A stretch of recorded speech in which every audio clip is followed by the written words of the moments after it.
अस्सलामुअलैकुम, आप देख रहे हैं एक स्पेशल। मैं हूं जवेरिया ज़ैद। नाज़रीन, आज हम मुल्क में जारी सैलाबी सूरत हाल पर बात करेंगे। दरियाए सिंध का रुख करेंगे जहां पर इंतहाई ऊंचे दर्जे का सैलाब मुतवक्किल है और जो करीबी इलाके हैं उनसे नकल मकानी का सिलसिला जारी है। Chairman peoples party Bilawal Bhutto और वज़ीर आला सिंध ने गुड्डू बैराज का दौरा किया है, जबकि सखर बैराज पर भी पानी की सतह में मुसलसल इजाफा हो रहा है। कराची के मुख्तलिफ इलाकों में वक्फे वक्फे से बारिश जारी है और नया फैलाने की भी पेशगोई है। इसके साथ साथ अगर हम पंजाब की बात करें तो सैलाबी रैलों का खदशा अभी तक बरकरार है। पंजाब में इंडिया के फिर पानी छोड़े जाने पर पाकिस्तान में हाई अलर्ट सिचुएशन है और मुल्तान इस वक्त हाई रिस्क पर है। 4000 से ज़ायद जो अफराद हैं महफूज मकामात पर उन्हें मुंतकिल कर दिया गया है। पंजाब में सैलाब से 4300 से ज़ायद देहात और 42 लाख से ज़ायद अफराद मुतासर हुए हैं।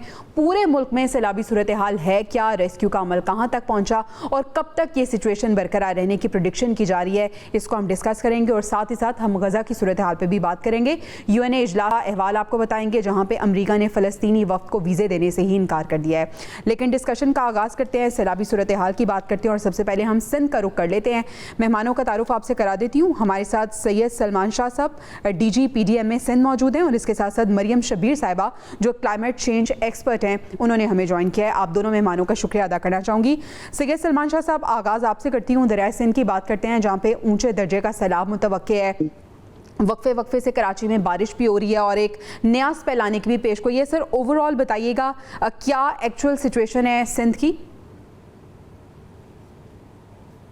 जी, बहुत शुक्रिया सबसे पहले आपका कि आपने मौका दिया है कि आपके तवज्जुह से मैं जो है वो सिचुएशन को आपके पहुंचा सकूं। देखिए जी, 2 दिन पहले पंजनत पे पीक आई थी और अभी जो है कोट चाचरा चाचरा शहर का जो ब्रिज है वहाँ पे जो है पानी में लेवल में इजाफा हो गया है तकरीबन 1-1.5 फीट का। हम एक्सपेक्ट कर रहे हैं कि गुड्डू के पे ये पानी कल सुबह से लेकर शाम के दरमियान किसी टाइम पे पीक आएगी और वो 7 से 8 लाख के दरमियान होगी। 7 से 8 लाख के दरमियान की जो पीक आती है तो उसमें हमारा पूरा कच्चा जो है वो इनंडेट हो जाता है, यानी कि उनका राब्ता वगैरह मुनक़ता हो जाता है। हमारे जो ऑपरेशन था जिसमें हम लोगों को इवैक्यूएट कर रहे थे तो 1,43,000 सुबह तक की फिगर थी और आज भी पूरा दिन जो है वो इवैक्यूएशन जारी थी बड़ी तेज़ी से। तो अभी शाम के फिगर आएंगे तो फिर मैं हतमी तौर पे आपको बता सकूँगा कि मज़ीद कितने लोग जो है आज के दिन में निकाले गए हैं सुबह 6 बजे के बाद से। ठीक है सर, इवैक्यूएशन के हवाले से तो आप बता रहे हैं, लेकिन अगर हम PDMA की बात करें तो हंगामी तौर पर क्या इकदाम किए, क्योंकि पंजाब की सूरत हाल भी आपके सामने थी और एक्सपेक्टेड था कि सिंध में भी ये रैला जो है वो पहुंचेगा, तो क्या पेश की इकदाम किए गए हैं? जी, पेश की इक़दामात में PDMA की जानिब से सबसे बड़ा जो इक़दाम ये किया गया था कि हमने ये जो इवैक्यूएशन के लिए बोट्स और जो रेस्क्यू के लिए बोट्स उनको हमने मोबिलाइज करके 192 रेस्क्यू के लिए बोट्स और 742 बोट्स जो है हमने इवैक्यूएशन के लिए, ताकि लोगों को फैसिलिटेट कर सकें क्योंकि लोग अपने माल मवेशी के साथ निकलते हैं। दूसरा, हमने 528 रिलीफ कैंप्स आइडेंटिफाई किए हैं जिसमें से 84 के करीब जो है इस वक्त जो है उनमें तमाम सहूलियात के साथ मौजूद है। हमने जो है वो प्रायोरिटी विलेजेस आइडेंटिफाई किए थे, प्रायोरिटी 1, प्रायोरिटी 2, प्रायोरिटी 3, किस पानी पे कितने कौन से विलेजेस को निकाला जाएगा और उनको कहाँ मुंतकिल किया जाएगा। अच्छा। अभी तक कोई भी हमारे रिलीफ कैंप्स में नहीं आया है। उसकी वजह ये है कि जो सबसे प्रायोरिटी 1 विलेजेस थे जो है वो हर दूसरे तीसरे साल फेस करते हैं, तो उन्होंने अपना एक ऑल्टरनेट अरेंजमेंट का भी किया होता है पक्के पे, और रिलीफ कैंप से ज़्यादा वो प्रेफर करते हैं कि अपने ही किसी जगह पे मुंतकिल हों। ये तो हो गया दरिया के हिसाब से। अभी अगर बारिशों के पॉइंट ऑफ व्यू से आप पूछना चाहती हैं तो बारिशों के पॉइंट ऑफ व्यू से जो है हमने अपनी जो हैवी डिवॉटरिंग मशीन्स हैं PDMA की तरफ से वो तमाम उन अजला को पहुंचा दी गई हैं जहाँ जहाँ पे बारिश का खदशा था या मजीद जहाँ पे बारिश हुई है। फॉर एग्जाम्पल हैदराबाद में हमने कल 8 मशीनें पहुंचा रखी थी रात को, लेकिन कल रात में हैदराबाद में बहुत ज़्यादा तेज़ बारिश हुई थी और 170 mm के करीब जो है 24 घंटे का बना था। तो फिर अकॉर्डिंगली सुबह को फर्दर मशीन मोबिलाइज की गई। इसी तरीके से जामशोर में कल सुबह को 7 में काफ़ी ज़्यादा बारिश हुई थी, आज सुबह कोटड़ी में हुई है। तो हमने अपनी जो प्री डिप्लॉयड मशीनरी थी, इसके अलावा हमने अपने पास बैकअप पे जो मशीनें रखी होती हैं उनको भी जो है मूव करते रहते हैं टाइम टू टाइम। सखर में हमने कल मशीनरी मजीद भेजी, लाड़काना में परसों भेजी थी। इसी तरीके से जो है टंडोलाया टंडो मोहम्मद खान में भेजी हमने मशीनें, सॉरी नॉट टंडोलाया, टंडो मोहम्मद खान। इसी तरीके से मीरपुर खास के लिए भी हमारी मशीनरी स्टैंड बाय है, अगर जरूरत हुई तो वहाँ भी भेजा जाएगा। थरपाकर में हमने कल मशीनरी भेजी है। तो ये सारे इकदाम ठीक है, ये पेश के इकदाम हैं जो आपने किए हैं। सर मैं आपसे मजीद भी जानना चाहूँगी, लेकिन मरियम शबीर साहब क्लाइमेट चेंज एक्सपर्ट वो भी हमारे साथ मौजूद हैं, उनका रुख कर लेते हैं। मरियम, कराची की अगर हम बात करें तो अर्बन फ्लडिंग एक बड़ा मसला बन चुकी है, क्या देखती हैं, क्या समझती हैं अब अर्बन फ्लडिंग की क्या वजूहात हैं? जी देखिए, सबसे मेजर कल्प्रिट तो आप देखें कराची में, चूँकि इकोनॉमिक एक्टिविटीज़ आपको जो है वो पाकिस्तान के बड़े शहरों में कंसंट्रेटेड नज़र आती हैं, चाहे वो फिर एजुकेशन का एक्सेस भी हो और चाहे जो है वो हेल्थ केयर एक्सेस भी हो। तो होता ये है कि आपके पूरे मुल्क से लोग जो है वो, कराची जब पाकिस्तान बना था तब से इकोनॉमिक हब है, तो ज़्यादातर लोग जो है वो बड़े शहरों की तरफ मूव करते हैं, जिसमें से कराची भी एक है। तो अब जैसे जैसे लोग वहाँ पर जॉब्स रिक्वायर करते हैं, एजुकेशन लेते हैं, फिर वहाँ पर सेटल होते हैं, तो उनको ऑफ कोर्स घर भी चाहिए होता है, और उसी को एक्सप्लॉइट करने के लिए हमारे जो है वो प्राइवेट हाउसिंग सोसाइटीज इस तरह से वो एडवर्टाइज करती हैं। अब घर तो सबका ख्वाब होता है, लेकिन उसको रेगुलराइज करवाना जो है वो केडीए का काम था और प्लानिंग डिपार्टमेंट का काम था कि कितना जो है वो क्या कर रही हैं। अब हम ये देखते हैं कि अभी इस वक्त कराची में जो है 300 से ऊपर सिर्फ कराची में आपके प्राइवेट हाउसिंग सोसाइटीज हैं, और उससे होता ये है कि प्राइवेट हाउसिंग सोसाइटीज या कोई भी डेवलपमेंटल प्रोजेक्ट आपका होता है, तो आपका जो डेवलपमेंट का इदारा होता है प्लानिंग का, वो उनसे जो है वो सर्टेन लॉज एंड रूल्स जो है वो उसके अकॉर्डिंगली उसको अप्रूव करता है। सही। और उसमें होता यह है कि आपका 5 से 10% जो है वो ग्रीन कवर होता है, आपके उसमें ड्रेनेज सिस्टम होता है, पानी का एक्सेस कैसे होगा रेजिडेंट्स को, ये सब चीजें उसमें होती हैं। क्लाइमेट चेंज के एंगल्स भी होते हैं। अब हम देखते ये हैं कि ज़्यादातर जो हमारे इंस्टीट्यूशंस हैं प्लानिंग के, वो या तो इतने पावरफुल नहीं होते, जब वो एनओसीज इशू नहीं करते हैं, उनको कोई ऑब्जेक्शन होता है तो उनको ऊपर से काफ़ी तगड़ी किस्म की सिफारिश आती है गवर्नेंस की, यानी कि इश्यूज हैं, तो उनको करना पड़ता है अप्रूव। हमने लाहौर का भी देखा कि जो रूटा वो जो एक हाउसिंग सोसाइटीज़ थी, उसमें भी LDA ने जो है वो 11 से 12 जो है वो नोटिस उन्हें इशू किए थे कि आप कंप्लाई नहीं कर, लेकिन बाद में हमने देखा कि वो इवेंचुअली अप्रूव हो गया। तो कुछ जगह आपके इदारे भी बेबस होते हैं, यानी कि उन्हें पावरफुल करना बड़ा जरूरी है। एक तो ये आपका प्रॉब्लम है। दूसरा ये है कि जो फ्लडिंग रेपिटेटिव पाकिस्तान में थ्रू आउट हुई है, उसकी वजह से आपके ज्यादातर लोग जो है वो भी माइग्रेट करते हैं शहरों की तरफ, कराची की तरफ मूव करते हैं। सिंध खासतौर पर जो आपके ड्राउट लाइक कंडीशन आपको काफी ज्यादा देखने को मिलती है, तो वो बलोचिस्तान और कराची की तरफ मूव करते हैं। तो कराची में वो स्लम एरियाज जो है वो आपकी जो ड्रेनेज है उसके ऊपर आबाद हो जाते हैं, और जो कचरा सारा होता है वो आपके ड्रेन्स में जाता है। कुछ जो है वो आप ड्रेन्स जो है वो कवर हैं प्राइवेट हाउसिंग सोसाइटीज की वजह से, और कुछ जो है वो कचरे से फिल हो गए हैं। फिर आपका जो कवर रिमूव हुआ है कराची में, आप देखें सिर्फ मैंग्रोव की बात करें तो बहुत एक्सेलरेटेड रेट से मैंग्रोव्स आपके कम हो रहे हैं। मैंग्रोव आपका ना सिर्फ फिशरीज को सपोर्ट करता है जो उस पर लोग डिपेंडेंट होते हैं, बल्कि जो आपका क्लाइमेट है उसको रेगुलेट करता है, आपकी कार्बन डाइऑक्साइड का सिंक है एक तरह से, उसको एब्जॉर्ब करता है बहुत ज्यादा। ठीक है, और इसी डिस्टर्बेंस की वजह से उसके असरात हम देख रहे हैं। DGPDMA सिंध सलमान शाह साहब, आपसे मैं पूछना चाहूँगी, एक तो ये कि मुख्तलिफ बैराजेस का दौरा किया जा रहा है, chairman peoples party Bilawal Bhutto Zardari साहब कर रहे हैं, मुराद अली शाह साहब भी मौजूद है, लेकिन सर मुझे ये बताइए कि दौरे तो किए जा रहे हैं, बैराजेस की क्या सूरत हाल है? इसके अलावा ड्रेनेज सिस्टम कैसा है? नालों की सफाई प्रॉपर हुई हुई है? कितने फ़ीसद पानी, कितने औसत पानी आएगा तो लगता है आपको कि सिचुएशन कंट्रोल में रहेगी, और अगर उससे अबव होता है तो वह सिचुएशन खुदा ना खासा जा सकती है? देखिए जी, पहला पार्ट जो है वो तो बंदों की तरफ अगर हम आते हैं तो आप अगर हमारे जो बंदों की कंडीशन है वो अल्हम्दुलिल्लाह पहले से बहुत बेहतर है। 2010 में जो प्रॉब्लम्स फेस हुए थे उसके बाद उन पे काफ़ी काम हुआ है, और उसके बाद जो है बंदों ने 2015 का जो सैलाब आया था उसको विथस्टैंड किया था, और अल्हम्दुलिल्लाह सारा पानी सेफली गुजरा था। ठीक है। वल्नरेबल पॉइंट्स की भी तादाद कम हुई है, क्योंकि ये कॉन्टिन्यूस प्रोसेस होता है। आखिरी टाइम पे बंदों का विजिट की जहाँ तक आप हवाला कर रहे हैं वो इन्हीं बेसिकली इंतजामात का जायजा लेने के लिए होता है। जैसे चीफ मिनिस्टर साहब पिछले हफ्ते हम लोग सब साथ गए थे, तो 2 क्रिटिकल पॉइंट्स हैं नॉर्दर्न रीजन में, गुद्दू सखर, तो वहाँ जाके जायजा लिया था कि क्या मशीनरी है वहाँ पे हम जो है सही तरीके से रिस्पॉन्स कर सकेंगे अगर बंदों पे दबाव आया। कराची के जो आप अभी बात करते हैं हमारे अर्बन सेंटर्स का, तो देखिए जी, जो कराची के जो बेसिकली डिज़ाइन कैपेसिटी है उसके हिसाब से तो पानी की बहुत ज़्यादा कोई इतनी अच्छी नहीं है कि हम कह सकेंगे ज़्यादा बारिश हो तो हम निकाल सकते हैं। अच्छा। उसकी 2-3 वजूहात हैं। एक तो यहाँ का जो सिस्टम डिज़ाइन है वो इतनी बारिश के लिए नहीं डिज़ाइन है, और उस पूरे सिस्टम को रीवैम्प करना एक ह्यूज इन्वेस्टमेंट है, और उसमें जो है वो आपके सारे जो है रीवैम्प करना पड़ेगा। इसके एस्टिमेट्स तो मुझे अभी एग्जैक्टली तो याद नहीं है, लेकिन it was close to somewhere $1 billion. Karachi की अगर हम बात करें से लेकिन फिगर्स को आप फाइनली हतमी ना समझिएगा, ये मैं आपको पुरानी बात बता रहा हूँ। ठीक है। इसका जो है तो इसलिए उसको बिट्स एंड पीसेस में किया जा रहा है। जो प्रॉब्लम्स हमने 2020 में फेस किए थे 2-3 पॉइंट्स से कराची के, उनको 2022 में हमने इम्प्रूव किया। फिर जो 2022 में फिर मजीद हमने इम्प्रूवमेंट्स की। टावर का पॉइंट हमने इम्प्रूव किया, यूसुफपुर का पॉइंट इम्प्रूव किया। कई बात पे अब हमने परमानेंट मशीनरी लगाई है। आज सुबह को भी मशीनरी जो है, सुबह को पानी जमा हुआ तो अच्छा डीजी साहब, आपको लगता है कि वसाइल मोर देन इनफ हैं इस सिचुएशन को कंट्रोल करने के लिए? देखिए जी, अगर ओवरऑल बात करें ना तो जो रिलीफ पॉइंट ऑफ व्यू से अल्हम्दुलिल्लाह वसाइल हमारे पास मौजूद है। हमारे पास 3 लाख के करीब 2,85,000 फैमिलीज को अकोमोडेट करने के लिए हमारे पास जो उनके लिए इंतजाम किए गए। लेकिन अल्हम्दुलिल्लाह ऐसी कोई सूरत हाल नहीं है, क्योंकि हमारा जो इस वक्त मेन फोकस है वो इसी चीज पे है कि कहीं से कोई बंद ब्रीच ना हो। खुदा न खास्ता जो लोग ब्रीच होते हैं तब भी हमारे पास बैकअप प्लान मौजूद है। फर्क सिर्फ ये है कि हम जो है इसमें और जो नॉर्मल जो पंजाब में सूरत हाल हुई थी उसके साथ अगर कंपेयर करें तो वो ये है कि पंजाब में सेटल्ड एरियाज पे सैलाब आया है। ईस्टर्न रिवर्स के सिंध में वो दरिया के जो पानी है वहां पे आया है, और वहां पे लोग जो इवैक्यूएट होते हैं या उनको जो डिस्टर्ब होते हैं, उनके लाइफ पैटर्न 15-20 दिनों के लिए डिस्टर्ब होता है।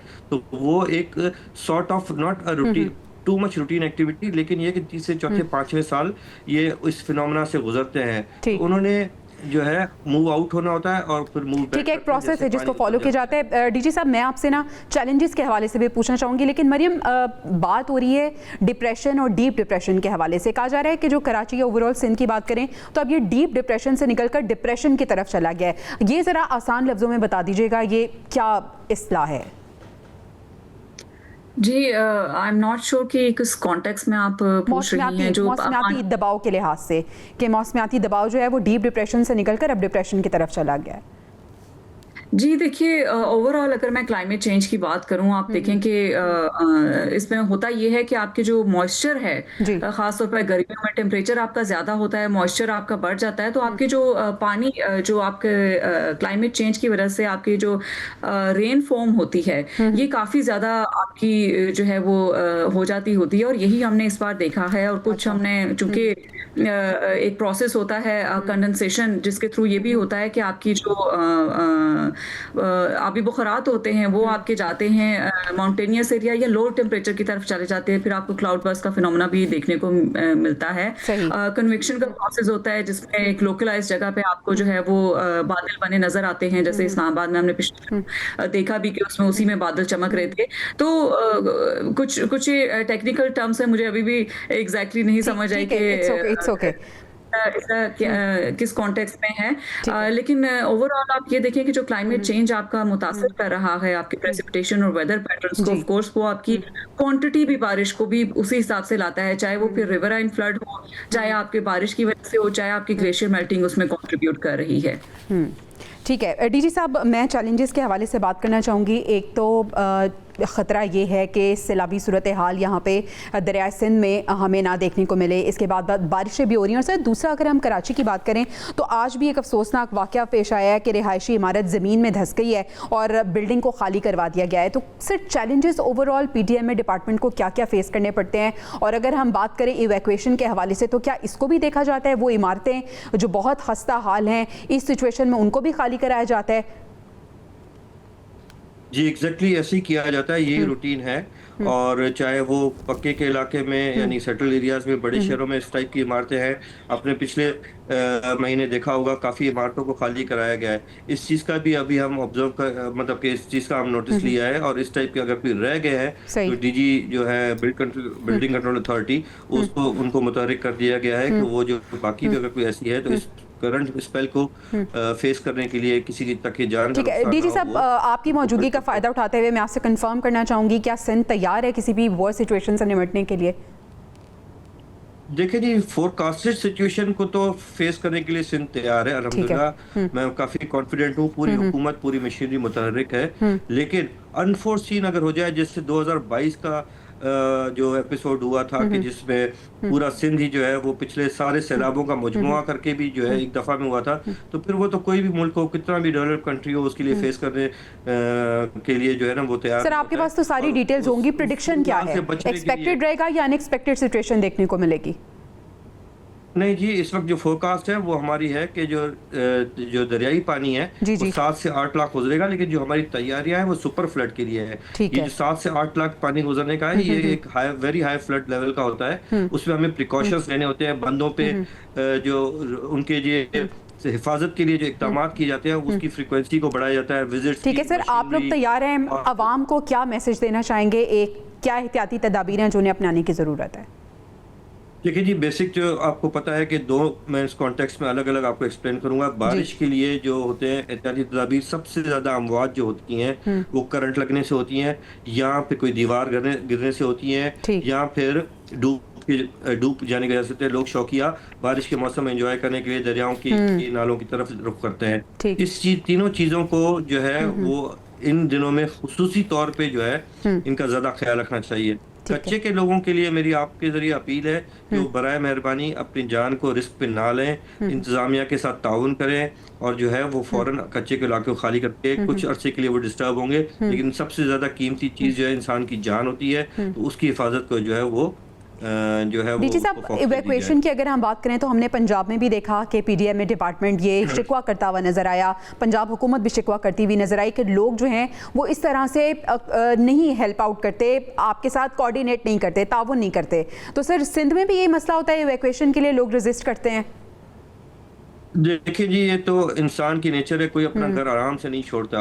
आप उनको कितनी भी सहूलतें दे दें नई जगह पे, तो वो वहाँ पे डिस्टर्ब ही होते हैं। सही। हुकूमत कितनी भी कोशिश, रिलीफ कैंप्स में कोई इतना हम मतलब अपनी तरफ से पूरी जान भी लगा लें, घर वाली सहूलत तो नहीं दे सकते। और ह्यूमन नेचर है, कोई अपने घर को छोड़ता नहीं जब तक बिल्कुल सर पे ना पड़ जाए। बिल्कुल तो ऐसे। हम यही चाहते हैं कि इस चीज को अंडरस्टैंड करें कि इस वक्त पानी बहुत ज्यादा आ रहा है। 8 लाख पानी कम नहीं है। 7.5 लाख पे हमारा पूरा कच्चा जो है वो मुनकता हो जाता है। फिर खुदा न खासा कोई इमरजेंसी भी होती है तो उनको रेस्क्यू करना पड़ेगा। ठीक अभी है। हम इवैक्यूएशन के मोड में हैं कि पानी आने से पहले लोग निकल आए। तो आपके जरिए मेरी उनसे यही अपील है कि इंतजामिया ने उनके लिए पूरे इंतजाम किए हैं। 742 बोट्स हमने हायर करके, एंगेज करके उनके डिस्पोजल पे छोड़ी हैं। जो अपनी बोट्स इनके पास है उनको हम फ्यूल प्रोवाइड करने के लिए तैयार हैं। सही। किया भी है हमने, सखर में, कश्मीर में, घुटकी में, इसी तरीके से जो है वो नीचे वाले अजला में भी। तो रेस्क्यू वाली आने दें, मेरी उनसे ये उम्मीद है कि रेस्क्यू एफर्ट्स में जान को खतरा बचने की उम्मीद कम होती है। बिल्कुल अब ऐसे। जैसे ठीक है, यानी 192 इवैक्यूएशन हमने का दी प्रोसेस है जो है वो अभी। इजी होता है, लेकिन फिर रेस्क्यू के लिए आप कंफर्म नहीं होते और श्योर नहीं होते, और वो थोड़ा डिफिकल्ट भी होता है। बहुत शुक्रिया CS सलमान शाह साहब, DG PDMA सिंध हमारे साथ मौजूद थे, और क्लाइमेट चेंज एक्सपर्ट मरियम साहिबा हमारे साथ ही मौजूद है। हमें ब्रेक पर जाना है, ब्रेक से वापस आएंगे तो हम मरियम से पूछेंगे कि आखिर हमें करना क्या है, क्लाइमेट चेंज को कितना सीरियस लेने की ज़रूरत है। Stay with us. Welcome back नाजरीन, ब्रेक से पहले हम सिंध की सूरत हाल के बारे में बात कर रहे थे, और अभी हम पंजाब की सिचुएशन आपको बताएंगे। पंजाब में इस वक्त वर्स्ट सिचुएशन है। अगर हम पंजाब में बात करें तो 4300 से ज़ायद देहात और 42 लाख से ज़ायद अफराद इस वक्त मुतासर हैं। मरियम शबीर साहिबा, इस साल पंजाब में जो बारिशों की शिद्दत देखने को मिली, क्या वजूहात इसकी समझती हैं? क्या ये कुदरती मॉनसून के पैटर्न का हिस्सा आपको लगता है, या फिर क्लाइमेट चेंज की वजह से ये शिद्दत आई है? जी, देखिए जो हमें क्लाइमेट एक्सट्रीम्स पाकिस्तान में नज़र आ रहे हैं, ये कुदरती तो बिल्कुल भी नहीं है, क्योंकि आप देखें कि सन 1800 से लेके अब तक जो औसतन दर्जा हरारत में आपके इजाफा हुआ है वो 1.1 है। ये सिर्फ उसके कॉन्सिक्वेंसेस आपको नज़र आ रहे हैं। अभी अगर हमने 1.5 तक लिमिट इसको ना किया, यानी कि बढ़ने ना दिया, तो तब आपको इससे भी ज़्यादा जो है वो फ्रीक्वेंट इम्पैक्ट आपको नज़र आएंगे। और हमें नज़र ये आता है कि ग्लोबल इमिशंस हैं, मेरा नहीं ख्याल कि उसमें कोई भी खातिर ख्वाह आपको कमी नज़र आ रही है, बल्कि वक्त के साथ साथ उसमें बिजनेस एज यूजुअल बढ़ रहा है। और कुछ मुमालिक जो पेरिस एग्रीमेंट से निकल गए हैं वो मजीद उसमें कंट्रीब्यूट करेंगे। अब जहां तक बात है लोकल कॉन्टेक्स्ट, ये तो ग्लोबल कॉन्टेक्स्ट था जिसकी वजह से हम काफी ज्यादा बारिशें इस साल एक्सपीरियंस कर रहे हैं। अब लोकल कॉन्टेक्स्ट में हमने अपनी तैयारियां क्या की हैं, लॉन्ग टर्म प्लानिंग हमने की थी। हमें नजर आता है कि पंजाब में भी चूंकि ज्यादा शहरी इलाके भी इसमें गए हैं और देहाती भी गए हैं, तो उसमें आप देखें कि जो रिवर राइन फ्लड है, ज्यादा डिस्ट्रक्शन जो है वो उसने कॉज किया है। और इसमें दो तरह के फैक्टर आपके हैं, एक तो ऑफ कोर्स आपका बारिशें हैं, और दूसरा आपका जो इंडिया पानी छोड़ रहा है, क्योंकि जो अपर रिवर्स का कंट्रोल वो भारत के पास है हमारे। तो वो जो पानी जो है वो अपनी मर्जी के मुताबिक छोड़ता है जब उनके यहाँ अपना एक्सेस में हो जाता है, और एक साथ जब पानी छोड़ता है, हालांकि एग्रीमेंट के अंडर ये है कि वो थोड़े थोड़े पोर्शन में जो है वो पानी रिलीज अच्छा मरियम करेगा। साहिबा, अगर हम इसका एक ट्रायो बनाएं, भारत की तरफ से पानी का आ जाना, दूसरा मॉनसून का पैटर्न, क्लाइमेट चेंज और बारिशों का ज़्यादा होना, मिलके ये क्या जो है वो क्रिएट करते हैं सिचुएशन?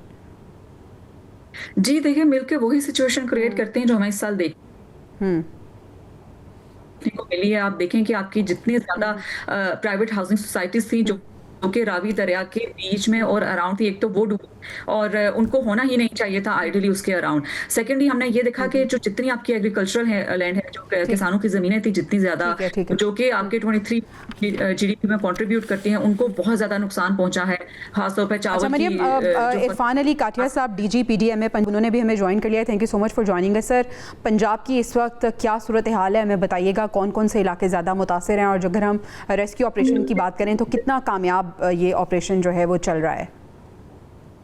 जी बिस्मिल्लाहिर्रहमानिर्रहीम। इस वक्त जो सबसे ज्यादा क्रिटिकल सिचुएशन है वो हमारी मुल्तान में, और अब मुल्तान के बाद नीचे जो साउथ के अजला हैं जिनमें मुजफ्फरगढ़, राजनपुर और रहीम यार खान शामिल हैं, ये अगले 24 से 48 घंटे इन अजला के लिए काफी सेंसिटिव हैं। और उसकी वजह यही है, जब मैं सेंसिटिविटी की बात कर रहा हूँ तो मुल्तान को क्योंकि तहसील जलालपुर पीरवाला को न सिर्फ चनाब का पानी बल्कि सतलुज भी इसको इफेक्ट करता है, और इस वक्त वहाँ पे काफी स्ट्रेस है। आपके इल्म में ही होगा कि किस तरीके से हमने पिछले 48 घंटे में मैसिव इवैक्यूएशन करवाई और लोगों को वहाँ फ्लड प्लेन से निकाला।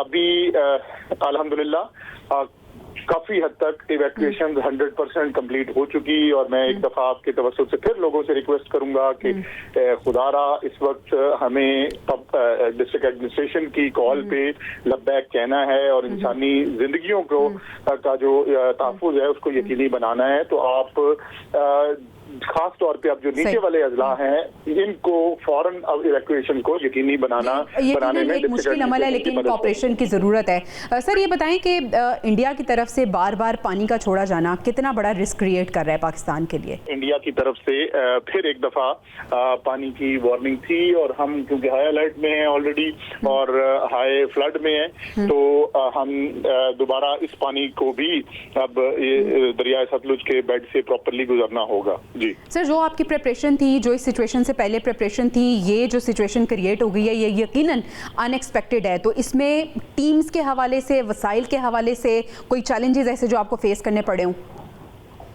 जी, provincial government, chief minister Punjab बिल्कुल किसी किस्म का सलाह मुतासरीन या डिजास्टर मैनेजमेंट रिलेटेड कोई फाइनेंशियल या कोई किसी किस्म का की वसाइल में कमी वो बिल्कुल नहीं है, लेकिन ये बिल्कुल अपनी जगह एक मुसलमा हकीकत है कि ये जो कुछ हुआ है हमारे साथ, ये पंजाब की तारीख में ये ऐसे पहले कभी नहीं हुआ कि 3 बड़े दरिया एक ही वक्त में सुपर फ्लड में हो, और उनकी वजह से तकरीबन 26 अजला पंजाब के इस वक्त तक मुतासर हो चुके हैं, और अगले 2 दिन में मजीद 2 अजला राजनपुर और रहीम यार खान मुतासर होंगे।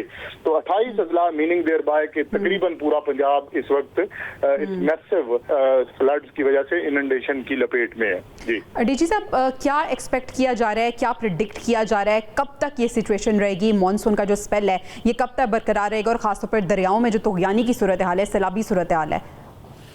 जी बिल्कुल, अभी इसमें थोड़ा जो ओवरऑल अगर हम बारिश का या मॉनसून स्पेल्स की बात करें तो अब काफी हद तक सिस्टम वीक हो चुका हुआ है। अच्छा। और कोई अब बहुत बड़ा सिस्टम आगे मजीद मौजूद नहीं है, लेकिन पानी को ड्रेन आउट होने में पंजाब में अभी ना सिर्फ इसको सेफली पंजाब से पास करने में 1 हफ्ता दरकार होगा, बल्कि ओवरऑल जो प्रॉपर डिक्रीजिंग है ट्रेंड पानी का और नॉर्मलसी उसमें शायद महीनों लगे अभी। अच्छा काठिया साहब, बताइएगा कि क्या उस हवाले से भी आप पहले से प्रिपेयर्ड हैं, क्योंकि ये तो अभी रेस्क्यू ऑपरेशन चल रहा है, जैसे ही रेस्क्यू ऑपरेशन खत्म होगा, सिचुएशन कंट्रोल में आएगी, तो फिर रिलीफ ऑपरेशन स्टार्ट हो जाएगा, उसके लिए भी प्रिपरेशन, उसके लिए भी प्लानिंग चल रही है? जी बिल्कुल, ये उसकी प्लानिंग ही है कि चीफ मिनिस्टर पंजाब तकरीबन हर रोज मुतासरा लोगों के साथ मुतासरा अजला में खुद मौजूद हैं, और इस वक्त तमाम महकमे जो हैं उनके रिसोर्सेज, उनकी तमाम जो तवज्जो है वो सलाम मुतासरीन की बहाली के लिए और उनके रिलीफ के लिए वो डाइवर्ट कर दी जा चुकी है। ठीक है, बहुत शुक्रिया काटिया साहब। हमारे साथ मौजूद है इरफान अली काटिया साहब, DG/PDMA पंजाब, और मरियम साहिबा हमारे साथ ही मौजूद हैं। क्लाइमेट चेंज के हवाले से हम उनसे बात कर रहे हैं। मरियम, अब सोल्यूशन की तरफ आते हैं, हमने करना क्या है? अगर हम पंजाब की बात करें, अगर हमने कोई ठोस इकदाम ना उठाए तो मुस्तकबिल में पंजाब की सिचुएशन क्या होगी, और वो कौन से मेजर्स हैं, कौन से इकदाम हैं जो हमें उठाने की ज़रूरत है? जी देखिए, सबसे पहले तो ये जो प्राइवेट हाउसिंग सोसाइटीज़ ने जो है वो किसानों की ज़मीन औने-पौने रेट्स पे खरीद के उस पे घर खड़े कर दिए हुए हैं, ख़ास तौर पे रावी के अराउंड। मेरा ख़्याल है इस पे एक्सटेंसिव किस्म का काम करने की ज़रूरत है और इस पे बहुत ज़्यादा चैलेंजेस आएँगे, क्योंकि मेरा नहीं ख़्याल कि कोई भी अपना घर छोड़ेगा, लेकिन नुकसान उनको भी बार-बार होगा इन प्राइवेट हाउसिंग सोसाइटीज़ के थ्रू। आप ये देखेंगे जब से पाकिस्तान बना है, हमने ये देखा कि जो रावी के इर्द-गिर्द हैं वो ज़्यादातर किसान होते थे और अब आपको तकरीबन 30 से 35% वो जो ज़मीनें हैं वो अब प्राइवेट हाउसिंग सोसाइटीज़ के पास हैं। तो किसान जो आपकी बैकबोन है आपकी मुल्क की इकोनॉमी का, उसको इंश्योरेंस देना, उसको रिहैबिलिटेट करना, उसको नुकसान की भरमार उसकी पूरी करना, ये बहुत ज़रूरी है। अदरवाइज़ अगर किसान आपका डिस्करेज हो गया तो वो आपका आइंदा शायद फसल बोने की तरफ ना जाए और आपको फूड इनसिक्योरिटी सिचुएशन फ्लडिंग की वजह से तो होगी ही होगी, क्योंकि फसलें आपकी खराब हो गई हैं, इन्फ्लेशन भी उसी हिसाब से आपकी आएगी, लेकिन आपके किसान जो है वो किसी और जॉब सेक्टर की तरफ मूव करना शुरू कर देंगे। पहली बात तो ये है कि प्राइवेट हाउसिंग सोसाइटीज इसके साथ लिंक्ड है।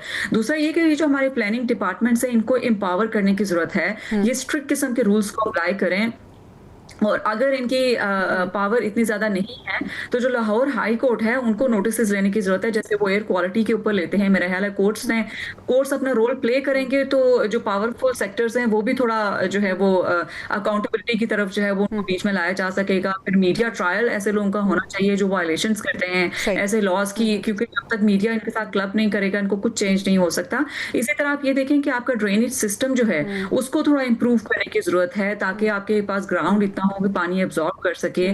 क्लाइमेट रेजिलिएंट इंफ्रास्ट्रक्चर के लिए लॉन्ग टर्म आपको प्लानिंग चाहिए। वर्टिकल हाउसिंग की तरफ हमें मूव होना पड़ेगा, उसमें फिर रूफ टॉप और टेरेस गार्डनिंग की तरफ जाना पड़ेगा। ये मिसालें चीन से हम अच्छे तरीके से सीख सकते हैं। अर्ली वार्निंग के ऊपर काम करने की हमें जरूरत है कि किस तरह से कम्युनिकेट किया जा सकता है। इंडस वाटर ट्रीटी को रिवाइज करने की जरूरत है थर्ड पार्टी को इन्वॉल्व करके, क्योंकि इंडिया जो है वो डेटा शेयरिंग टाइमली नहीं करता है। Quantity of water strategically under agreement होनी थी रिलीज, वो उस तरह से नहीं रिलीज होती है।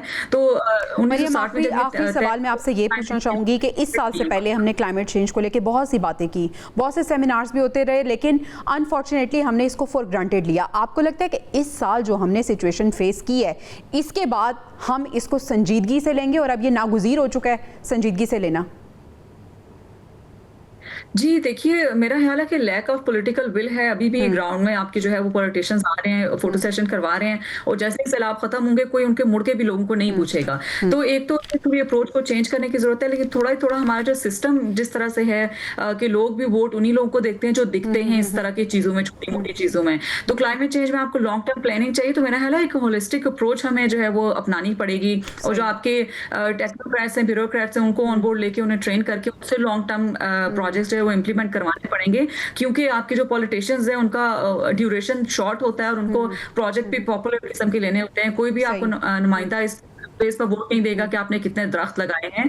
तो लोगों को भी एजुकेट करने की जरूरत है। अपने आइंदा नुमाइंदों से जो भी आपके पास वोट लेने आए इलेक्शन में, उनसे पूछें कि वो जो रिहैबिलिटेशन आपकी करनी है, आपकी क्लाइमेट रेजिलिएंट इंफ्रास्ट्रक्चर बनाना है, ये फॉरेस्टेशन करनी है, आपकी जो है मेट्रो जैसे करंट गवर्नमेंट है उसे इससे संजीदगी से लेना है, प्लानिंग करनी है, प्रोजेक्ट्स को एग्जीक्यूट करना है। और दूसरा ये कि आने वाली हुकूमतें, अगर कोई और भी हुकूमत आती है तो इन्हीं प्रोजेक्ट्स की जो कॉन्टीन्यूटी है वो बहुत ज़्यादा ज़रूरी है। Thank you so much Maryam Shabbir साहिबा, क्लाइमेट चेंज एक्सपर्ट हमारे साथ मौजूद थी। नाज़रीन, हमें ब्रेक पर जाना है, ब्रेक से वापस आएंगे तो हम गज़ा की सिचुएशन को डिस्कस करेंगे। Stay with us.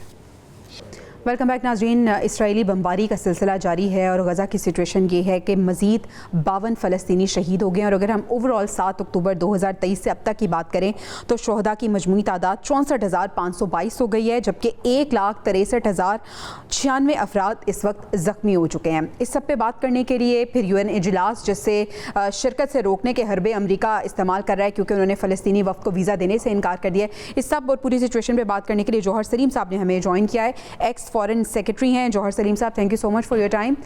सर, आप किस तरह से इसको रीड करते हैं? आखिर वजूहात क्या हो सकती हैं? अमेरिका की तरफ से वीज़ा देने से इनकार कर दिया है फ़लस्तीनियों को।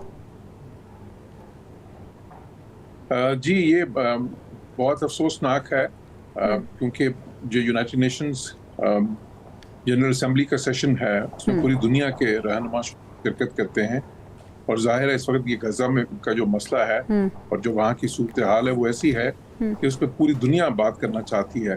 दुनिया की जो राय आमा है उस पर बहुत ही ज़्यादा इस वक्त मुतहरिक भी है और और जो सिचुएशन है वो दिन ब दिन खराब से खराबतर होती जा रही है वहाँ पे।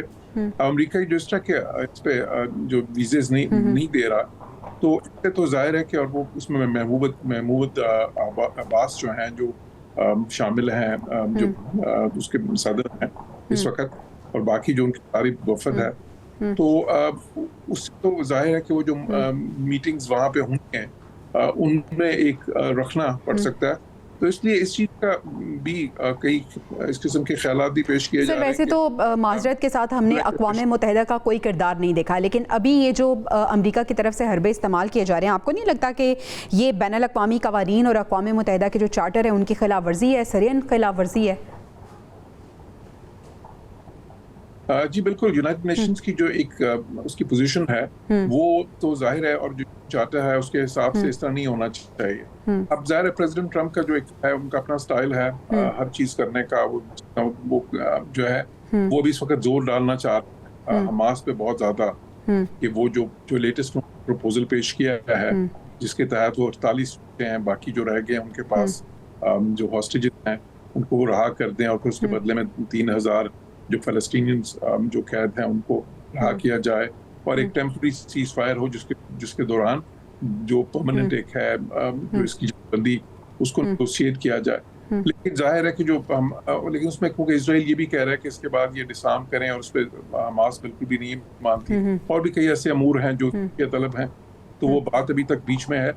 तो इस सिचुएशन अच्छा जौहर साहब, अगर हम ओवरऑल बात करें, हमने देखा कि पिछले दिनों शंघाई ताउन तंजीम का इजलास हुआ, उसके बाद चाइना ने जो एक सेरेमनी, एक तकरीब का इनेकाद किया जिसमें हमने एक को देखा जो बड़ी ज़बान ज़द-ए-आम हुई और बहुत ज़्यादा पॉपुलर इस तरह से हुई कि ट्रंप को भी उस पर ट्वीट करना पड़ा, जिसमें हम देख रहे हैं, जिसमें ये वाज़े होता हुआ नज़र आ रहा है कि ब्लॉक्स बनते जा रहे हैं, चाइना, रशिया, ईरान का इकट्ठे हो जाना, फिर पाकिस्तान की वहाँ पर रिप्रेजेंटेशन, शहबाज शरीफ साहब वहाँ पर मौजूद थे, मोदी वहाँ पर मौजूद नहीं थे, उन्हें मदऊ नहीं किया गया, फिर ट्रंप की तरफ से ट्वीट का आ जाना। तो आपको लगता है कि ये ब्लॉक्स बन रहे हैं, और अगर ये ब्लॉक बने तो यूरोप को, खास तौर पे टू बी स्पेसिफिक अगर हम बात करें, तो अमेरिका को खतरा है इससे?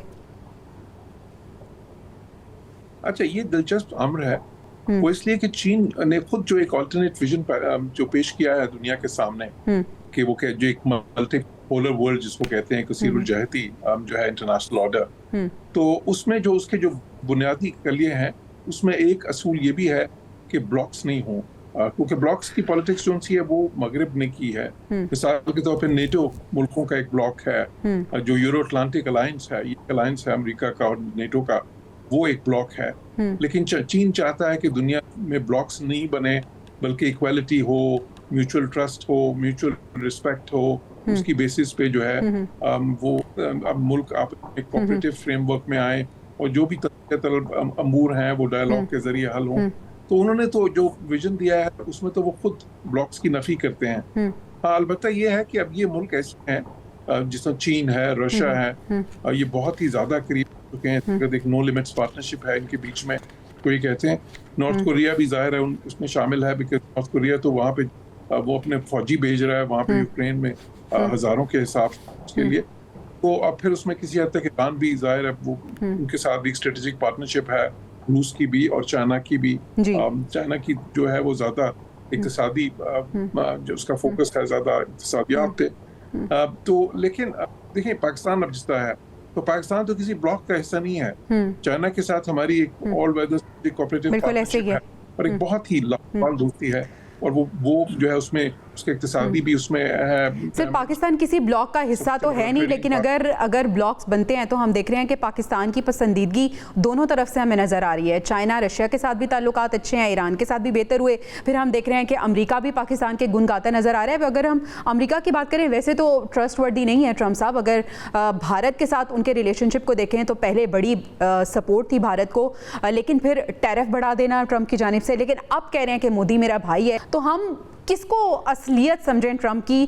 क्या भारत के साथ ताल्लुकात बेहतर ही हैं, या फिर एक ड्रामा था जो रचाया गया इस तरह की सिचुएशन क्रिएट करके? नहीं, ड्रामा तो नहीं मैं कहूँगा इसको। देखें, उनके दरमियान इंडिया के और अमेरिका के दरमियान कुछ सीरियस किस्म के इरिटेंट्स हैं, इश्यूज हैं। मिसाल के तौर पे ट्रेड में कुछ 40-45 बिलियन डॉलर्स का जो है ना डेफिसिट है, जो अमेरिका नहीं चाहता, वो इंडिया को उसका फायदा है, ट्रेड प्लस है। अमेरिका उसको ख़त्म करना चाहता है। दूसरी तरफ ये कि हज़ारों लाखों के हिसाब से जो अमेरिकन जॉब्स हैं वो इंडियंस को मिल रहे हैं। H1 वीज़ा जो हैं 70% वो इंडियंस को मिलते हैं। फिर बहुत जो बड़ी बड़ी अमेरिकन कंपनीज हैं उन्होंने लाखों के हिसाब से अपने जॉब्स आउटसोर्स किए हुए हैं इंडिया को। तो ट्रम्प इस चीज़ को शदीद पसंद करते हैं। वो चाहते हैं कि जॉब्स अमेरिका वापस आए। वो चाहते हैं कि अमेरिका की ट्रेड बैलेंस हो। फिर उसके ऊपर जो है एक और चीज़ जो उससे भी ज़्यादा एक जो बड़ा तनाज़ा बन गई वो ये कि जो उन्होंने अमेरिका ने और मगरिब ने सैंक्शंस लगाई हैं रशिया पे, और इंडिया जो है रशिया तेल लेके अपनी जरूरियत के लिए नहीं, उससे बहुत ज्यादा लेके तो इंटरनेशनल मार्केट में बेच रहा था। तो उससे तो नफी हो रही थी उन सारी सैंक्शन की जो रूह थी कि चाहे कि रशिया के पास जितना ज्यादा पैसा ना हो कि वो जंग पे खर्च करे, उस सारा उन्होंने उसको बर्बाद कर दिया उनकी स्ट्रेटेजी को। तो उस पर बहुत नाराज हैं, जिसका उन्होंने बारहा जिक्र भी किया। तो ये सारी इस वजह से उसके बाद ये हुआ कि जब ये जंगबंदी करवाई प्रेसिडेंट ट्रंप ने पाकिस्तान इंडिया के बीच में, और तो उसको भी मानने से इनकार कर दिया हिंदुस्तान ने, बार बार उसकी नफी की जब भी ट्रंप ने उसको आके मैंने करवाई। तो इन सारी की वजह से और हमने देखा कि जैसे ही भारत ने नफी की तो क्लैशेस जो हैं वो बेसिकली हमें अपेरेंटली लगा तब से ही स्टार्ट हुए। अच्छा सर, ये भी बताएगा कि पाकिस्तान ने कुछ मुआहदे किए हैं अमेरिका के साथ, और जब ये साइन हो रहे थे तो उसमें फील्ड मार्शल भी मौजूद थे, वज़ीर ख़ारजा भी मौजूद थे। पाकिस्तान और अमेरिका के ताल्लुकात में कितनी आप बेहतरी देख रहे हैं? हमारी मईशत को कितना सपोर्ट करेगा ये? जी, ये एक बड़ी खुशाइन बात है कि इस वक्त पाकिस्तान और अमेरिका के जो ताल्लुकात हैं वो एक अपवर्ड ट्रेजेक्टरी पे हैं, पॉजिटिव ट्रेजेक्टरी पे हैं। उसमें बेहतरी बहुत आई है। देखिए, जो ये टैरिफ्स की जहाँ तक बात थी उसमें पाकिस्तान उन मुल्कों में शामिल है जिसपे मुकाबलतन बहुत कम टैरिफ लगा है। सही। अगर हिंदुस्तान के उसको मुआवजा करें या बांग्लादेश से करें या और भी कई मुल्क जो साउथ ईस्ट एशिया में करें तो पाकिस्तान पे बहुत कम टैरिफ्स लगा, जिसका पाकिस्तान को फायदा होगा। वो देखिए, अमेरिका पाकिस्तान का सबसे बड़ा इंपोर्टर है। $5 बिलियन से $5.5 बिलियन से ज्यादा की पाकिस्तान से चीजें इंपोर्ट करता है। $3.5 बिलियन का तो सरप्लस होता है पाकिस्तान को अमेरिका से। फिर पाकिस्तान को काफी सारे $बिलियंस की रेमिटेंसेस भी वहां से मिलती हैं। तो बिल्कुल इक्तिसादी तौर पे ये जो पाकिस्तान ने किया है वो कि अब आपके हमारी जो टेक्सटाइल है, हमारी जो लेदर इंडस्ट्री है वो ज्यादा कंपेटिटिव होगी, तो बिल्कुल इसका फायदा तो होगा।